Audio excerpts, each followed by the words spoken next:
Saúde Consciência. Oferecimento Med Senior, o plano de saúde para bem envelhecer. Ei, Etel, bom dia. Bom dia, Fernanda. Bom dia a todos que nos acompanham. Etel, como é que a ciência e as universidades podem contribuir na prevenção dessas emergências climáticas, hein? Fernanda, estou aqui na UFES, inclusive, a gente está lançando hoje um comitê interinstitucional, são várias instituições, não só a UFES, né, para especificamente, né, o enfrentamento dessas emergências climáticas e desastres. A gente tem, Fernanda, aqui, eu vou dar o exemplo aqui da UFES, mas isso vale para as instituições de pesquisa no Brasil, mas a nossa ideia aqui é apoiar principalmente o Estado nesses enfrentamentos. Se a gente pegar, não vou nem tão longe, porque se a gente pegar todos os desastres aqui no Espírito Santo, a gente vai pegar desde 79, aquela grande enchente, depois 85, depois aquela de 2013, essa última de 2024, né? Nós estamos sempre enfrentando esses desastres, essas emergências climáticas, respondendo a elas. Então, a ideia é que a gente possa usar a ciência para fazer prevenção, porque a gente já sabe, né, Fernanda, que é muito consenso científico, ele já fala que quando a gente prepara, a gente investe em preparação, em prevenção, a gente consegue salvar muito mais vidas do que a gente respondendo ao evento depois que ele aconteceu. Se a gente pegar o desastre do rompimento da barragem de Mariana e a reflexão que nós fizemos aqui na UFES, com vários pesquisadores, é que se a gente tivesse o rompimento hoje, nós estaríamos respondendo ao desastre da mesma forma, assim, descoordenado, cada um fazendo a sua parte, mas não de forma a agir antes, a prevenir, a salvar vidas. Então, a ideia é que a gente tenha esse comitê permanente que possa agir, desculpa, Fernanda, que possa agir nessa preparação. E aí, pensando principalmente na chegada desse El Niño, a gente já viu, eu não sei, com certeza, né, quem está nos acompanhando aqui, acompanhou o que aconteceu no Rio de Janeiro na semana passada, vendaval, né, pessoas que morreram, quer dizer, uma pessoa que está atravessando a rua, um muro que cai, porque ela não sabia que aquele vento ia ter naquela velocidade, naquele momento ali. Então, a ideia é a gente usar essas informações para fazer informação de qualidade, prevenção, por exemplo, antecipar esses riscos, né? Falar com foco bem específico, né? Nessa cidade pode chover tanto, o que você tem que fazer, como que o serviço de saúde tem que se preparar para receber pessoas que vão chegar. Então, Fernanda, nesse espírito, né, da gente não estar só respondendo depois que o desastre aconteceu, né, depois que o evento aconteceu, mas a gente está se preparando. Por exemplo, amanhã vai ter uma temperatura acima de 40 graus, como é que o serviço de saúde pode ligar para aqueles idosos, para casa, né, onde tem idosos, para verificar, para orientar a hidratação, orientar para eles ficarem em um lugar mais fresco, orientar para não ficar com roupas muito quentes, né, que possam aí dificultar o resfriamento do organismo e desidratar esse idoso. Então, são essas orientações. Por exemplo, o serviço de saúde sabe que tem um recém-nascido numa casa específica, é preciso fazer uma visita nessa casa para avaliar esse recém-nascido, orientar a hidratação da mãe, orientar que esse bebê não fique com roupas muito quentes. Às vezes as pessoas em bebê recém-nascido têm a ideia de agasalhar muito, né? E aí quando você está numa temperatura muito alta, o bebê pode desidratar e aí vai para o hospital e pode até morrer, né? Então, assim, desidratação, ela mata. Então, é um pouco essas orientações e um comitê que vai pensar cientificamente para poder orientar as políticas públicas, tanto nos municípios quanto aqui no estado. Isso. E como é que é a interlocução com a sociedade e com as autoridades, Etel? Então, hoje aqui nesse lançamento, Fernanda, a gente tem Defesa Civil, a gente tem a Secretaria de Meio Ambiente, nós temos a Marinha do Brasil, porque esse aquecimento tem muito a ver também com a temperatura nos oceanos, e isso modifica a vida marinha, que acaba modificando a chuva. Então, assim, a gente pensa que está tudo separado, Fernando, mas está tudo interligado. Todo mundo junto, né? Então, o próprio fato de você ter um impacto, por exemplo, na diminuição dos corais, eles regulam a temperatura do oceano. A temperatura do oceano, ela vai fazer com que a gente tenha enchentes em alguns locais, secas em outros, porque ela vai mudar o padrão de chuva. Então, assim, tem muita coisa envolvida, e o importante numa instituição científica, né, como a universidade, é que aqui você tem especialistas em diversas áreas.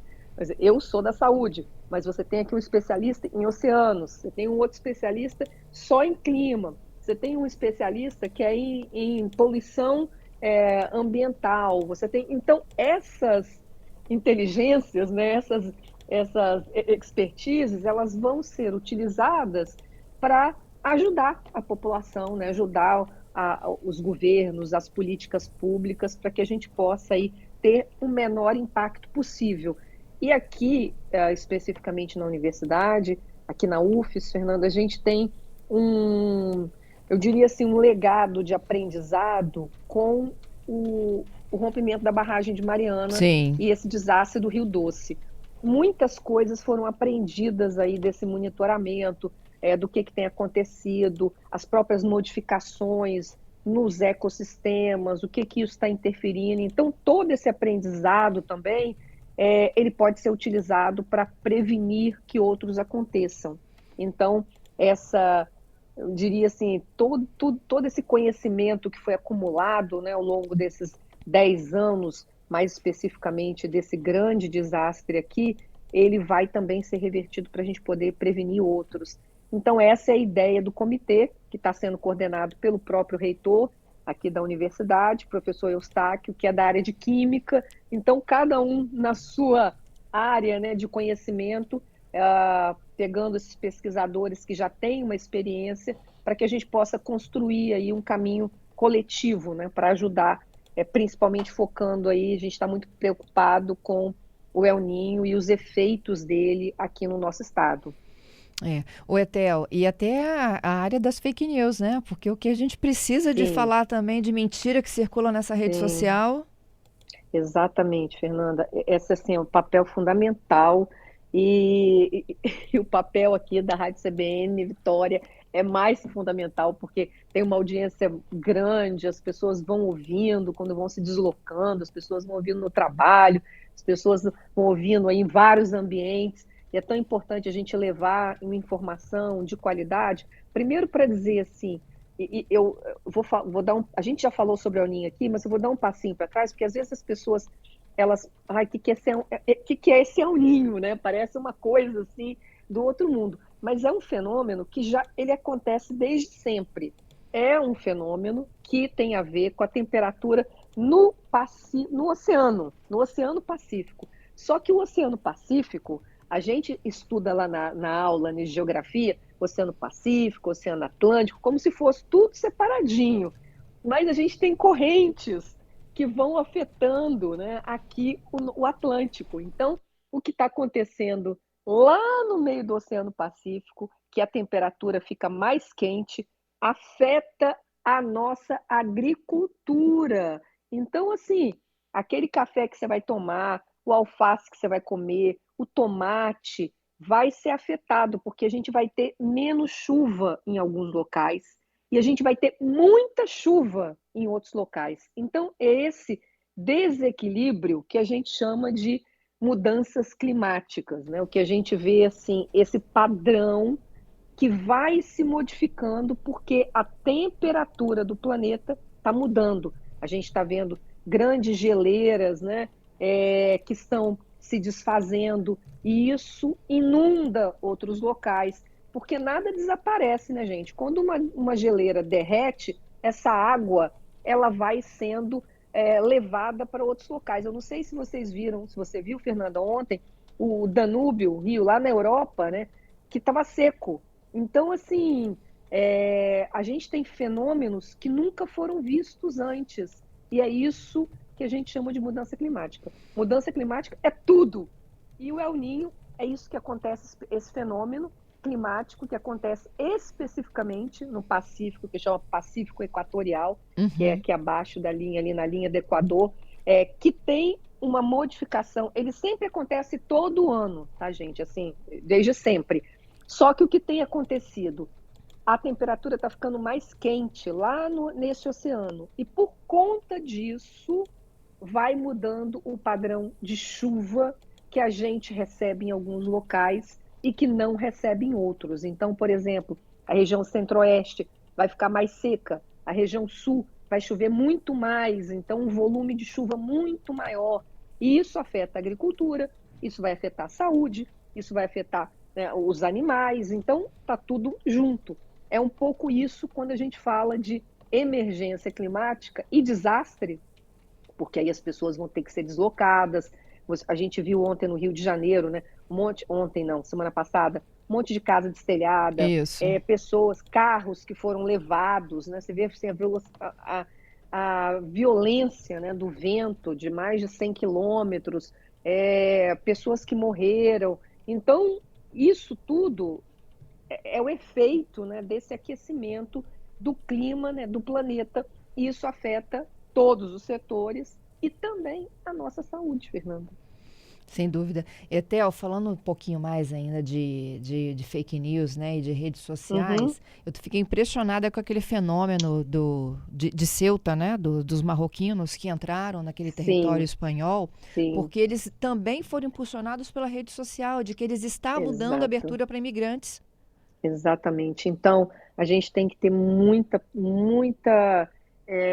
verificar, né, Fernanda? O que aconteceu foi inclusive o presidente, né, o Pedro Sánchez falou que a Espanha estava sob ataque, ele estava considerando, inclusive, né, porque houve uma ação orquestrada de algumas, infelizmente, né, contas do TikTok, que foi o principal, né, o vetor ali, que começou a espalhar, são vários influenciadores ali, que começaram a falar que a fronteira estava aberta, que bastava a pessoa nadar, que ela ia chegar, e aí a gente viu aquela cena, que foi uma cena, parecia de um filme mesmo, assim, uma coisa muito estranha, que no primeiro momento, você olhando, você falou assim, não é possível que todo mundo decidiu nadar no mesmo tempo, né?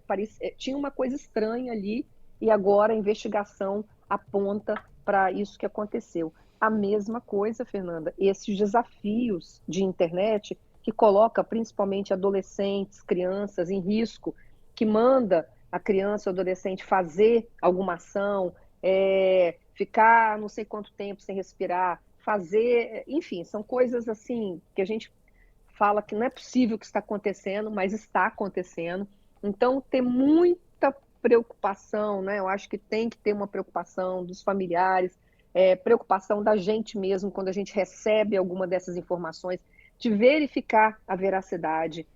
Se recebeu de alguma fonte, entra em outra fonte, pesquisa, vê se é isso mesmo, porque muitas coisas, inclusive, infelizmente, a gente tem pouca regulação, né, Fernanda, nessas redes sociais, e nem todo mundo, a gente também já falou sobre isso aqui, nem todo mundo é bem intencionado. Então, a gente precisa checar muitas vezes, inclusive sobre o tema que a gente está falando aqui, né, de mudanças climáticas, que virou, assim, as pessoas espalham desinformação, dizem que isso não existe, mas olha aqui está frio, não pode ser, não pode ser porque o planeta está aquecendo. As pessoas têm que entender que são os extremos, né? A temperatura, o aquecimento do planeta, ele muda o padrão dos extremos, aonde, por exemplo, tinha frio, vai ter frio demais, excessivamente. Eu não sei se você viu também, na semana passada, tinha turistas, inclusive brasileiros, na Argentina, naquela região de Mendoza. Em Bariloche, e a avalanche que eles receberam, né? Exatamente. Mais de 200 turistas tiveram que ser retirados numa ação de emergência. Então, assim, são os extremos de temperatura, né? Ou tá muito gelado, tá muito quente. Isso faz com que o nosso organismo, que não está adaptado para isso, né, sofra. Então, a gente vai ter mais infarto, a gente vai ter mais AVC, né, acidente vascular cerebral, a gente vai ter mais desidratação, no caso dos extremos de calor, e os extremos de frio também. Nós vamos ter pessoas que vão ter hipotermia, vão morrer, né, por conta do frio.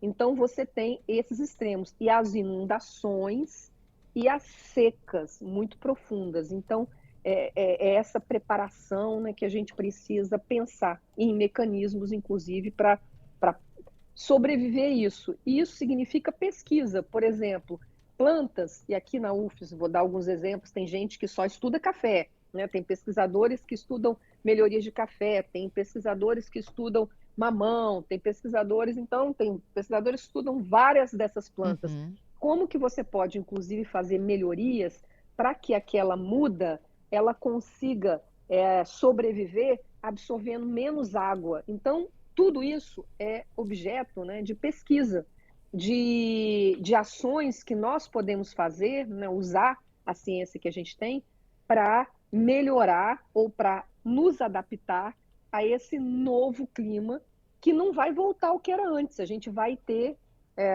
cada vez mais desses eventos extremos, e por isso a gente tem que preparar, inclusive, né, a nossa alimentação. Há um entendimento que nós podemos ter uma crise hídrica, então de fornecimento de água nesse verão, Isso então aí. por conta da seca. Então, como que a gente vai ter que, inclusive, informar a população, né, para não lavar calçada, não usar água, não desperdiçar água, porque por conta do El Niño, por conta dessas mudanças, a gente vai ter impacto no nosso fornecimento de água. Então, tudo isso precisa ser objeto de estudo, a gente precisa prevenir. A gente tem aí até o verão alguns meses para podermos informar melhor, criar planos de contingência, ver o que pode ser feito para que as pessoas sofram menos impacto. É isso, Etel. Obrigada, viu, pela sua participação aqui conosco e até terça que vem, hein? Até, Fernanda. Um abraço. Beijo para Tchau. você. Tchau.